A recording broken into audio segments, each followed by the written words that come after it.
Awesome. So here we are. We're inside the Jagdpanzer IV here at the National Armor and Cavalry Collection. And our guest, Hilary Doyle, is going to talk a little bit about the internal and how it performed. Okay, this is Panzer IV chassis.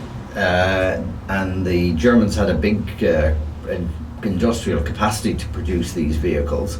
So when they were looking for a new version of the Sturmgeschütz, they designed and developed what's known as the Jagdpanzer IV, but originally it was called the Sturmgeschütz Neue Art, a new version of the Sturmgeschütz.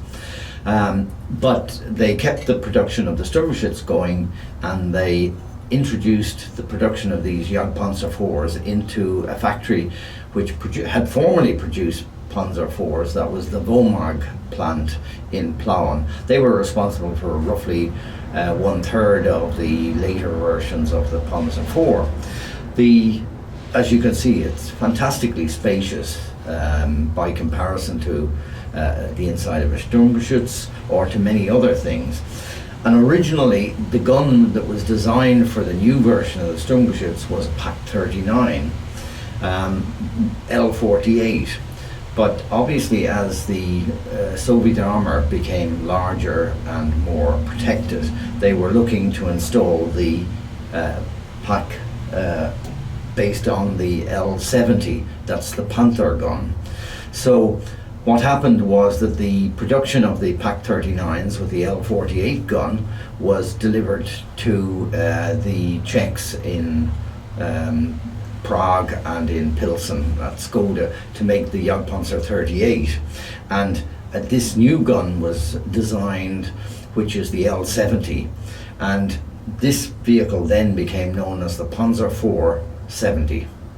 And you have an L70 gun, same as the Panther, very solid gun mount and very precise gun mount, which gave a great level of accuracy.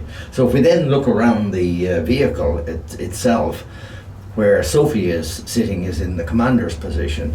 Above her is the commander's hatch, and behind my head is the mount for the periscope, the scissors periscope, to give the commander good all-round visibility. But they had a periscope in the hatch as well. Here we have the mounting for the Nahverteidigungswaffe, which threw out grenades to protect the vehicle if it was attacked by infantry. The unit itself is deficient, obviously taken off during testing. Behind the gun here is where the loader sat, but he also operated the radio sets, so we have the remains of the radio installation with the radio racks in place. And at the rear there's the extractor fans to take fumes out. And where I'm sitting is actually in the gunner's position, so the gun sight is mounted here and projects through the roof. The driver is off down the front here, but unlike many other tanks, a Panzer IV has external springing, leaf springs, and therefore the floor of the vehicle is flat. So you have an escape hatch in the floor, which makes a big difference to the survivability of the crew. The vehicle, of course, was heavily loaded at the front, but it's not meant to be charging around in the same way as a Panzer would have been. It was meant to be a long-range anti-tank weapon to defend armoured units, and it was capable of doing that, and a very good record of killing and so forth. The later versions were supposed to have in this hatch here, also for close defence, a Sturmgewehr 44, which was the assault rifle, but on top of the assault rifle there was in the hatch was a ball mount for a curved barrel to be attached to the Sturmgewehr, so the guys could sit there and fire the rifle through the hatch on the curved barrel. So that's quite interesting.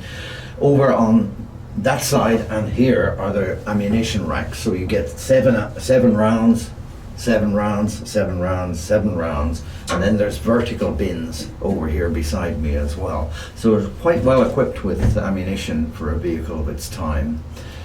It's got reasonable visibility because you've got side periscopes, and the big advantage is the flat floor. you don't have to struggle around through bins and other projecting items. The only one that has a bit of a challenge is the driver down at the front here.